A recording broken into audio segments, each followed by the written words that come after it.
हल्द्वानी में कल देर रात हुई भारी बारिश से लोगों के घरों में भारी मलबा घुस गया और बरसात और अतिवृष्टि के चलते काठगोदाम क्षेत्र के आमखड़ी नाले की दीवार ध्वस्त होने के बाद कई इलाकों में भारी जलभराव और मलबा आ गया।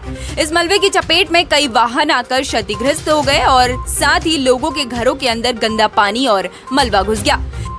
इसी के साथ ही आपको बता दें, रात से ही प्रशासन मौके पर पहुंचकर बचाव राहत कार्य में जुट गया है और वर्तमान में जहां राजस्व विभाग के कर्मचारी नुकसान का आकलन कर रहे हैं तो वहीं आर्थिक सहायता के चेक भी बांटे जा रहे हैं। तो वहीं नगर निगम, जेसीबी व अन्य कर्मचारियों के माध्यम से सड़कों में आए मलबे की सफाई में लगा हुआ है। इसके अलावा प्रशासन ने पोकलैंड लगाकर नाले की दीवार को बनाने का काम भी शुरू कर दिया है। इसके साथ ही आज नैनीताल उधम सिंह नगर सांसद अजय भट्ट ने आपदा क्षेत्र का दौरा कर नुकसान का जायजा लिया और सांसद अजय भट्ट ने कहा कि क्षेत्र में काफी नुकसान हुआ है। इसके साथ ही उन्होंने आगे कहा कि इस नाले की दीवार को सही कराने की कार्रवाई की जा रही है। आपदा प्रबंधन इस नाले की रिपोर्ट देगा और इस नाले का सबसे पहले इसके चेक डैम बनाए जाएंगे। जिसको नुकसान हुआ है उसको 5,000 की राशि भी दी जाएगी। कल 7:30 बजे, कल 16 अगस्त कल को जब कल रात बारिश शुरू हुई 7:30 बजे, तो बारिश शुरू होते ही बिजली कड़क रही थी, लाइट चले गई। बारिश इतनी तेज आई 7:30 बजे से 8 बजे के बीच में। तो पीछे आर्य जी का मकान है, जस्ट लास्ट तपोवन से थोड़ा आगे। तो जब वहां से पहाड़ी टूटा, तो पहाड़ी जैसी टूटी तो वो लोग अपना जरूरी सामान लेके भागे, पहले भागे। तो जैसे कुछ आगे भागे हुए थे, पीछे से मलबा सही आया तो लोग तो अपना जान बचा के खेतों के रास्ते जाके भाग चुके हैं। वो आए नहीं है अभी तक। मकान के दोनों तरफ से उनकी चारदीवारी साफ है। वो लोग गायब हैं? हाँ, वो लोग नहीं आए हैं अभी। और कितने लोग होंगे? अब पूरी फैमिली है, कोई 5-6 लोगों की फैमिली है शायद, पुलिस वाले हैं वो। अच्छा। हाँ, और यहाँ बच्चे हैं। अब हो सकता है हस्बैंड यही जॉब करते हैं, ये पता नहीं है। तो वो लोग भागे हैं, अब हमको पता चला। तो उसके बाद जब वो मलबा आया, 2 गाड़ियां लग गई रोड में और 100 मीटर आगे तक 2 कारें बह के गई। वो सामने छतों से देखा हम लोगों ने, तो 2 कारें बह गई है। अपनी जान बचाई? हाँ, नहीं, हम तो यहाँ रहते हैं, लेकिन हमारे पड़ोसियों ने जान बचाई जो ऊपर रहते हैं।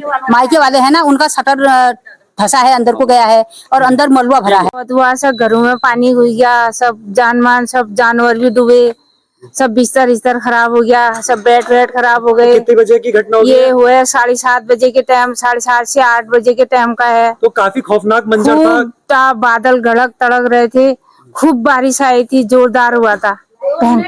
इतना भयंकर पानी आया था, बाहर बिल्कुल ऐसे देख नहीं पा रहे थे, इतना बादल गड़क तड़क हो रही थी। कैसे जान बचाई आपने? छतों में चढ़ के क्या करा था? कोई छतों में गए, कोई किसी ने अपने गेट खोले, किसी ने कोई दरवाजे कहीं करे, कहीं गेटों में कहीं वो करा। पानी हो गया था, सब ऐसे रहे। रात आ रही थी, वो तो अच्छा हुआ 2 मिनट पहले पहुंच गई। मैं जैसे यहाँ पर पहुंची थी, यहाँ से पीछे से एकदम आया वहां तक पानी आया था। पूरा मिट्टी अभी साफ कर रखे हमने, पूरा मेरे साफ करी है मिट्टी, यहाँ तक पूरा भर गया था। मेरे गेट खुला ही नहीं, बड़ी मुश्किल से इसको निकाल के गेट खोला ये। और उसके बाद देखा तो थोड़ी देर में तो उनके घर पूरा सामान बह गया। गेट बंद करा और मलबा आ गया? हाँ, मैं गेट बंद करके अंदर गई, उतने में पीछे से आ गया। बस सेकंड आप छूट जाते तो आप बस 2 मिनट देरी होती तो हम यहीं फंस जाते। मतलब बच्चे स्कूटी में थे, छोटा बच्चा था साथ में, बाहर से आ रहे थे।